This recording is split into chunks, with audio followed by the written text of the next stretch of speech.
I think I might have a fucking problem. Pushing out a rolling marijuana. Thinking about getting more to the bank, but they won't let me in cause I smell like dank. I think I might have a motherfucking problem. Get it. I think I might have a motherfucking problem.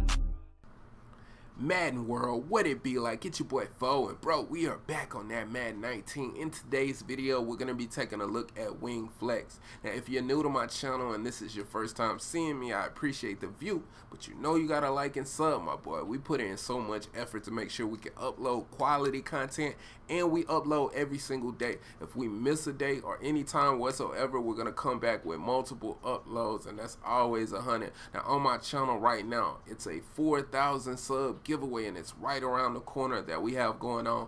All you need to do is simply subscribe to my channel to enter this raffle.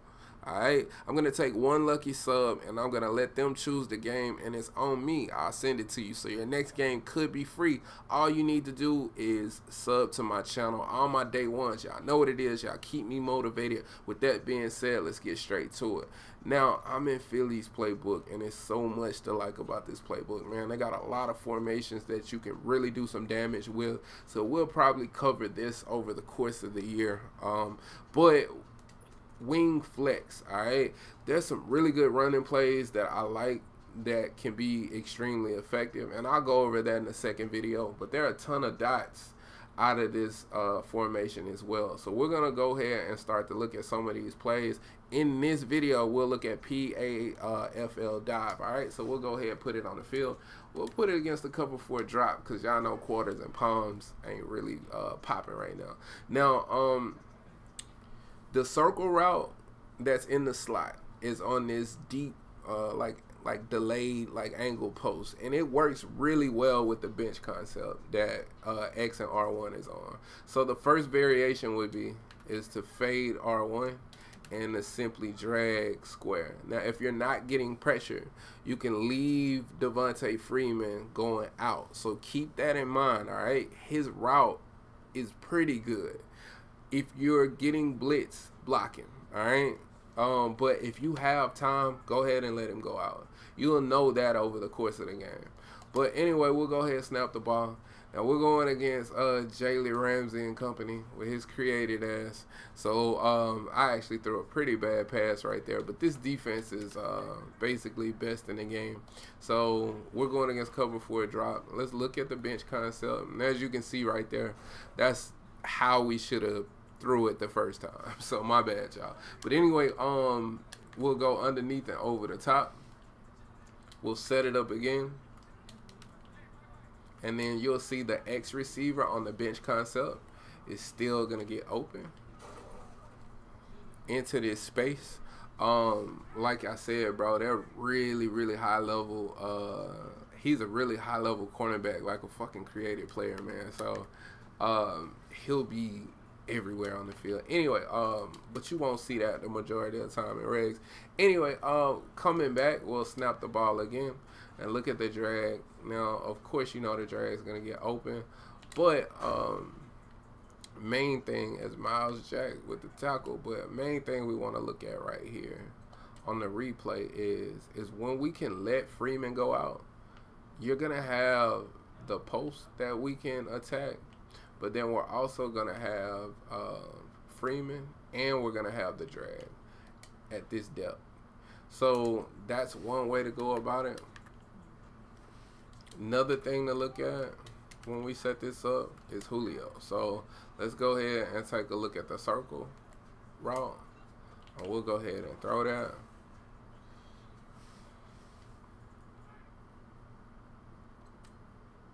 And you'll see right here, while we can attack this space that's coming free and available to us, because this fade is, and bro, it's really about speed. It's just the point that I haven't put my fastest tight end right here.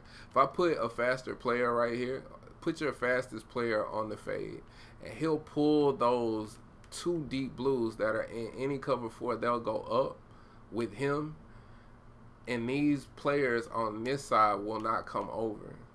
and that'll create this pocket for this guy and this guy. So the thing that's interesting about this is this goes higher than any curl flat or cloud flat, right? So they really have to man it up and commit to it. But if they don't, then he'll get open, because you can't play both of these players. They're at two separate places on the field. And then you still got this route right here in the middle of the field, because they just don't get low enough to guard him unless they're playing underneath. And then you still got the drag coming right here. So I like to run this like that. Now the second variation would be to put square on the comeback. I put R1 on a drag. I like the timing he goes as far as getting over, and then I'll put X on the fade. And then I would just run it like that. You'll see where I'm going to be playing in a nice high-low right here. And you see that's fairly simple. I've done that a ton on my channel. If y'all new to my channel though, then basically you run the comeback. If they play underneath coverage where they have hard flats on the field, then the comeback's going to be wide open. But if they play anything else besides that, then the cloud flat will be open. But still read it. Make sure you read it. Sometimes you can run a play action with curl flats, and then a curl flat will go with the drag, and then you'll just hit this player. So it works that way. But the good thing is you still got the bomb coming backside. So this gives us an opportunity for quick passing on the left now, and then we can still bomb on the opposite side. And that's my fault. So we'll run it again. I keep throwing the ball so goddamn quick.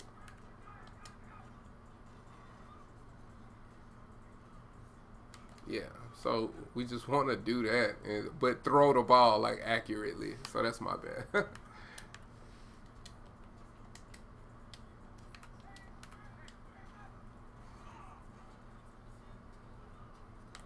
You'll see, we'll have a space to throw in. So we just want to make sure we can get the ball out correctly. So now another thing that you can do in setup, in cover 3 and cover 4, you could zig this player, you could motion this player over, and this just gives your opponent a different look. But you're still kind of attacking the same stuff. So it kind of depends on what you want to go with. But you see, if he drops back, then you just hit the zig, right? So if they play cloud flats, you hit the zig. If they play curl flats, though, then you can hit the post. So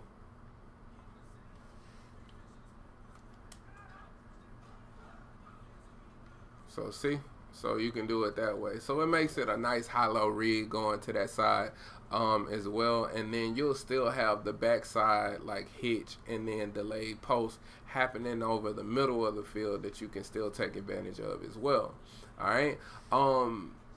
Another thing you can do, and I'll go ahead and show you, although I don't really feel like you should mess with it too much because I don't really like it as much, you can just give them a different look. So if you want, you can set up like this. You could put square on an end, you could put circle on a drag, and then you could run this. So if you run it like this, then this is just another way to go about doing it. That player gets just wide open.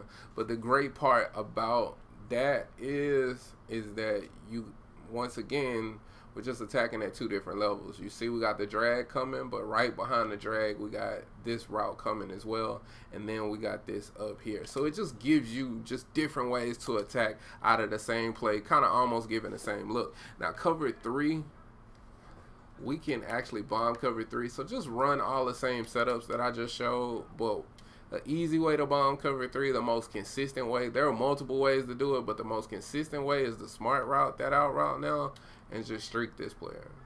That'll bomb it by itself. But if you want to drag that player, block that player, just depends on what you have time before the play clock. If they're running a lot of cover 3, if they don't put the outside corners in deep halves, or if they don't play protected sticks, if you get the time, you'll be able to bomb. Did y'all just see the nano detection right there? I know. All right, I'll run that back. But see, you can bomb. But look at Madden, bro. Madden's crazy. I don't know if y'all just saw that.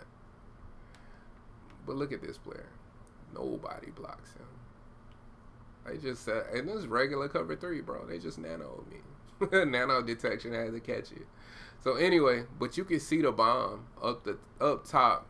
So that's an easy way to do that. Now let's go ahead and move on to cover 2. So if they're in the cover 2, an easy way to attack cover 2, to be honest, probably the most consistent way to attack cover 2 is just simply to fade this player and then, streak that player and then put this player on a fade. And you should still have enough time if they're running any stock cover 2 to go ahead and let Freeman go out. If you don't, like that case where you saw Calais Campbell just destroy my right guard, and like I said, man, it's just, we got Jacksonville out, so they're gonna do what they do. But if you don't have the time, go ahead and block him so you can get extra time. But I'm gonna try to run it without him actually being put in that situation, and then you'll see. I don't know, man. The game's been, bro, like, accuracy has just been crazy. I just don't see Matt Ryan doing that in real life like that. You saw how bad that was? Look how wide open he is. And he just misses the throw completely. Like, how? But anyway, you can see right here where Freeman's going to come out. And the player that's on the hook zone comes down to play him. But if, for whatever reason, if they decide to play back, he'll be wide open. And then also remember that this player is going to come like right here, and then we could throw in the middle. Also keep in mind the mid read, for whatever reason, always really tends to go at the streak, but he doesn't ever commit. So I could precision pass to the middle of the field and just bomb his ass. So that's a way you can go with cover 2, man, where you basically are attacking like every part of the field for the most part.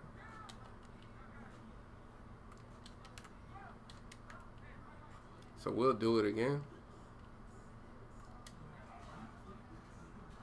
And you can just see where I could just do that right there, and then that could just be a touchdown.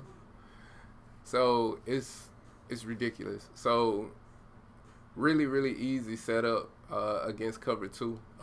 And then it's just 2 places. Like I said, you got 2 bombs. If you notice right here, look at what happened right here. Freeman was coming wide open. That player is going to end up open. This player is going to end up open. I can bomb up top, so cover 2 can't hold it either. Now, lastly, looking at man coverage. When we look at man, even if they press, the tight ends can't be jammed. And with the personnel that we have on the field and our ability to run a football, they'll most likely be in some sort of big set, like a 3-4, 4-3, 4-6. And linebackers will be matched up against those tight ends. And you'll just see where it's going to be pretty hard for them to match up. And that's Miles Jack right there. And Miles Jack still wasn't able to defend. And then we'll have another situation where we have Hooper right here. So Hooper's going to get out. And you see catch it. We'll run it again. But sometimes he'll get even more open than that. Just make sure, if you got tight ends with good route running, they'll win. So, which he playing the shit out of it now. But let's look at Jalen Ramsey's route. Now, as a matter of fact, hold on. Let's throw Hooper one more time. Yeah, so you can see it right there. Where he'll get separation. I don't have the best tight ends on this team. But now let's look at Ramsey versus Julio and that route. That's the main thing I really want to look at, because to be honest, he wins. He'll win. He'll get jammed. He got jammed right there. But you can see that even with Jalen Ramsey having a 97-man coverage, he can still get separation on him. So you can see it right there. You can still get separation. And if you if they play man coverage, you can actually change the matchup if you want. You can get them to kind of cross up if you send this player to this side. So that's something that can happen. You see, they'll try to check off, and then you can get an even better situation. So Telvin Smith, it's kind of almost how I remember we used to do that in Madden 16 a lot. So you can see where they're just switching, and then that'll give you more of an option. So anyway, that's this play. I think I'll come back with some runs. So like, comment, and subscribe. Hit that notification bell as well so you can know when we post. And as always, respect the OGs. Peace.